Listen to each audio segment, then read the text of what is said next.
तो दोस्तों स्वागत है आप सभी का हमारे चैनल एनीमे अनवेल्ड में। लास्ट एपिसोड में हमने देखा था कि जहां जिम्बू होता है वहां पर आइस आलफ का किंग भी दिखाया जाता है, जो कि सच में काफी ज्यादा बैडस्ट रहता। और इसके बाद हमें जिम्बू को दिखाया जाता है और वो आइस बेयर की जो सेना थी उन सभी को अराइज बोलता है, मतलब कि वो सभी आइस बेयर को भी अपनी शैडो आर्मी में ऐड कर लेता है।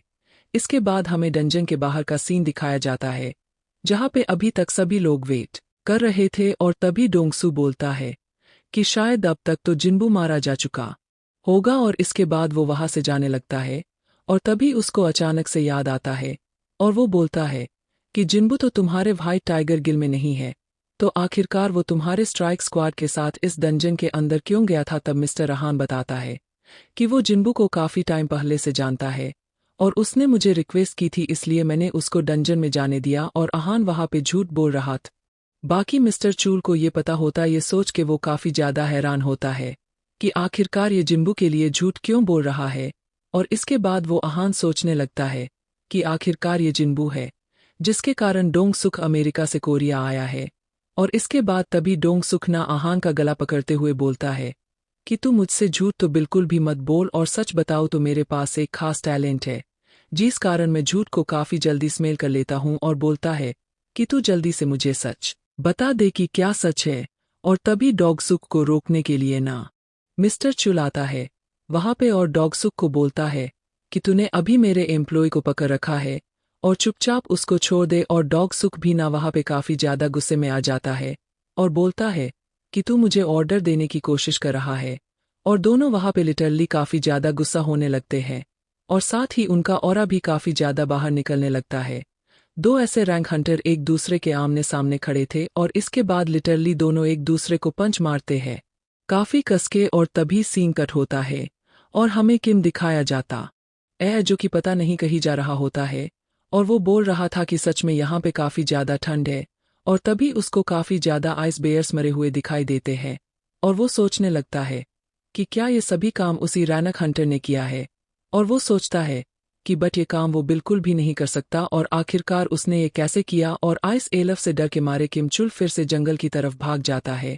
और इसके बाद डंजन के बाहर का सीन दिखाया जाता है जहां पे चेन चुल दोनों के हाथों को पकड़ लिया था, मतलब कि दोनों के पास ना एक दूसरे से कोर्टकट नहीं हुए। और डॉन सुख चिमचुल की काफी ज्यादा तारीफ भी कर रहा होता है।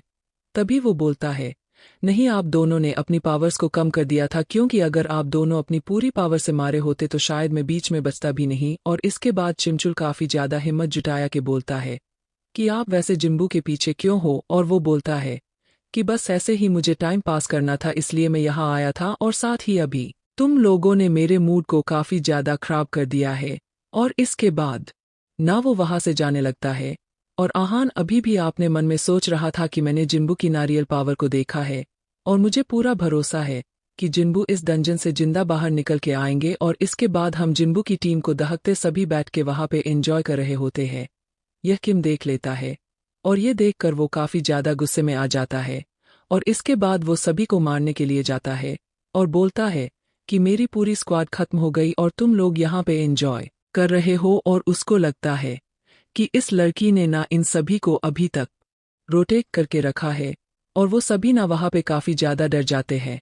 लेकिन तभी वहां पे जिम्बू आता है और वो किम चुल को धक्का देता है और लिटरली वो काफी दूर जाके गिरता है।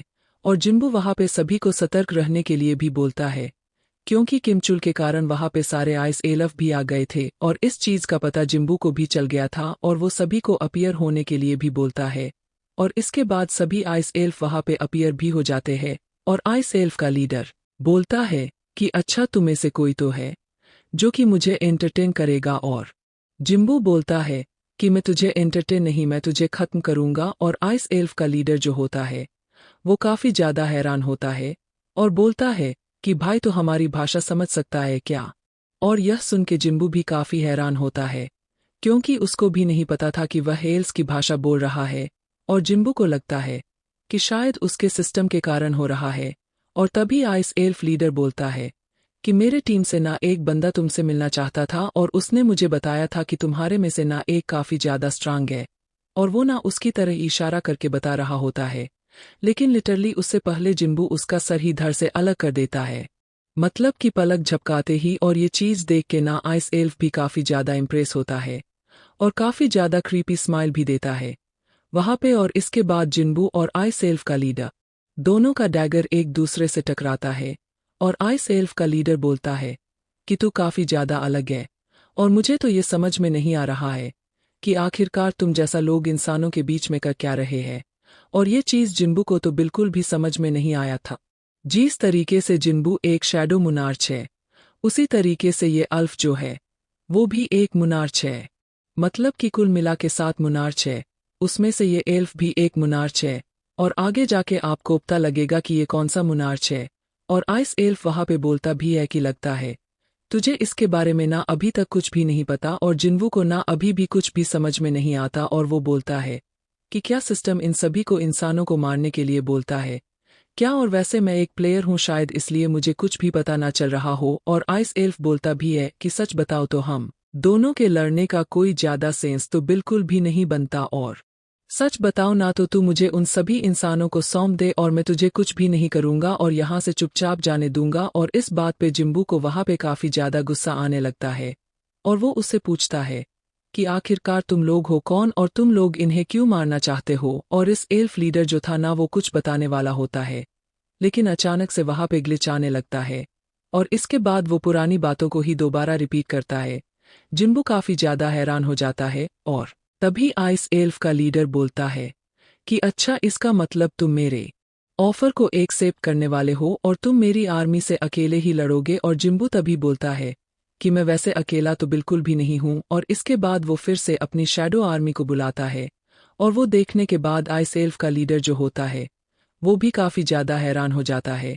और वो जो जिम्बू के सभी साथी होते हैं ना, वो भी सभी शैडो आर्मी को देखने के बाद काफी ज्यादा हैरान हो जाते हैं। और इसके बाद फाइनली जिम्बू आर्मी और अल्फ आर्मी के बीच में बैटल स्टार्ट होती है और जो लोग थे जिम्बू के साथ ही वो बच के भाग रहे होते हैं और कुछ आइस एल्फ उनको मारने की कोशिश करते हैं, लेकिन जिन्वो उन सभी आइस एल्फ को ना काफी आसानी से निपटा देता है।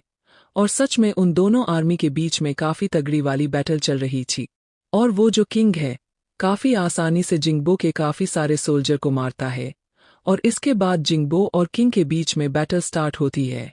दोनों एक दूसरे के आमने सामने खड़े होते हैं और जिंगबो को पहले से ही पता था कि वो इस आइस एल्फ किंग के सामने ज्यादा टाइम तक तो नहीं टिक पाएगा, वो इतना ज्यादा पावरफुल तो बिल्कुल भी नहीं है। और इसके बाद वो आइस एल्फ किंग उससे नाम पूछता है और जिंगबू अपना नाम बताता है और फाइनली दोनों के बीच में बैटल स्टार्ट होती है, जहां पे जिंगबू अपने डैगर की मदद से मारने के लिए जाता है, लेकिन आइस एल्फ किंग उसके डैगर को अपने पैर में फंसा के उसके ऊपर अटैक करता है। जिंगबू डॉज कर लेता है उस अटैक को और इसी तरीके से दोनों के बीच में ना काफी बढ़िया वाली बैटल होती है। और तभी एक काफी बड़ा सा आग का गोला उस आइस एल्फ किंग के ऊपर जाके लगता है और वो अटैक तो आपको पता ही होगा किसी ने किया था, मैक्स ने किया था। और तभी ना किम जुल को भी होश आ जाता है और वो जिंगबू को देखता है और अपनी तलवार उठा के उसको मारने के लिए जा रहा होता है। और वहीं दूसरी तरफ से जो आइस एल्फ किंग था वो भी सीधा जिंगबू की तरफ काफी स्पीड में भाग के आ रहा था उसको मारने के लिए। और जिंगबू नोटिस करता है कि दोनों तरफ से उसके ऊपर अटैक होने वाला है। और इसके बाद तभी जिंगबू इग्निस को बुलाता है और इग्निस एक ही अटैक में किम का गेम खत्म कर देता है। और इसके बाद फाइनल जिंगवू वहाँ पे अगेन अराइज बोलता है और किम चूल भी एक शैडो आर्मी का पार्ट बन जाता है। और तभी किम काफी तगड़ा वाला अटैक उस आइस एल्फ किंग के ऊपर करता है और जिंगवू को ना किम बिल्कुल भी पसंद नहीं था। और इसके बाद वो उसका नाम आयरन रख देता है और वो नाम किम को काफी ज्यादा अच्छा लगता है। और इसके बाद आयरन की तारीफ भी करता है कि सच में तुम काफी ज्यादा पावरफुल हो। और इसके बाद जिंगवो और इग्रिस दोनों भी जाते हैं लड़ने के लिए और उन दोनों के बीच में काफी तगड़ा वाला बैटल होता है। और इसके बाद आयरन जो होता है वो एक पावरफुल अटैक करता है। वो अटैक नहीं, एक टाइप का रोर होता है, चिल्लाता है काफी तेज और काफी ज्यादा गुस्से में बोलता है कि सबसे पहले ना तेरा ही पट्टा कट करना पड़ेगा। और इसके बाद वो ना आयरन की तरफ अटैक करने के लिए जाता है, लेकिन आयरन उसको काफी आसानी से डिफेंस कर लेता है। और तभी अचानक से पीछे से जिंबू उसके ऊपर अटैक कर देता है और वो अटैक आइस एल्फ को काफी तगड़ा वाला डैमेज भी देता है। और इसके बाद आइस एल्फ अपने सोल्जर्स को देखता है और लिटरली सभी का पत्ता एकदम कट हो चुका था और इस बात पे उसको काफी गुस्सा आता है और अगेन वह जिंगवू के ऊपर अटैक करने के लिए जाता है। इसके बाद और जिंगवू ना अपना डैगर उसकी तरफ फेंक के मारता है और आइस एल्फ किंग उसको डॉज कर लेता है और बोलता है कि अब तू कैसे मारेगा मेरे को, और जिंगवू ने अपने डैगर को रिवर्स बुलाता है। तो यह देख के आइस एल्फ किंग भी काफी ज्यादा हैरान हो जाता है और वह ब्लॉक करता है। तो उसके बाद आइस एल्फ किंग का भी डैगर वहां पे टूट जाता है और तभी पीछे से ना आयरन आता है और वो आइस एल्फ किंग को पकड़ लेता है और मेजर्स जो होते हैं ना वो काफी सारे फायर ब्लास्ट करते हैं आइस एल्फ किंग के ऊपर। लेकिन लिटरली भाई वो आइस एल्फ किंग उसके बाद भी नहीं मरता और तभी अचानक से ना जिंगबू उसके ऊपर एक काफी पावरफुल अटैक करता है आइस एल्फ किंग के ऊपर, मतलब कि वो रैगर को ही उसके अंदर डाल देता है। लेकिन उसके बाद भी लिटरली वो आइस एल्फ किंग हार मानने के लिए रेडी नहीं होता। तभी आयरन आता है और वो एक काफी पावरफुल अटैक करता है अपने स्वर्ड की मदद से। उसको वेपन को जो भी बोलो उसकी मदद से काफी पावरफुल अटैक करता है और इसके बाद फाइनली वहां पे आइस एल्फ किंग का पत्ता कट हो जाता है। लेकिन जो आयरन होता है ना वो उसके बाद भी उसको काफी सारे स्मैश करता है और जिंबू बोलता है कि उसका खेल खत्म हो गया है, अब छोड़ दे उसको। और आयरन को ना वहां पे कुछ भी चीजें समझ में नहीं आती और ये छोटी सी चीज ना काफी ज्यादा फनी लगता है मुझे उस टाइम पे। और वो आयरन का पहला बैटल था जो कि वो जीता था और इसके बाद आयरन और जो शैडो आर्मी होती है ना वो लिटरली वहां पे एंजॉय करती है। मुझे सच में काफी ज्यादा मजेदार सीन लगा कि शैडो आर्मी में वार जीतने के बाद वहां पे एंजॉय भी कर रही है और इसके बाद वो सभी उसके साथ ही बोलते हैं कि क्या ये खत्म हो गया, और जिंगवो बोलता है कि हाँ तुमने सही बोला, और वो सभी ना अब चैन की सांस लेते हैं वहां पे उसके बाद। और तभी वो जो दरवाजा होता है ना वो भी ओपन हो जाता है डंजन का, और दरवाजा देखने के बाद में वहां पे सभी लोग काफी ज्यादा खुश होते हैं।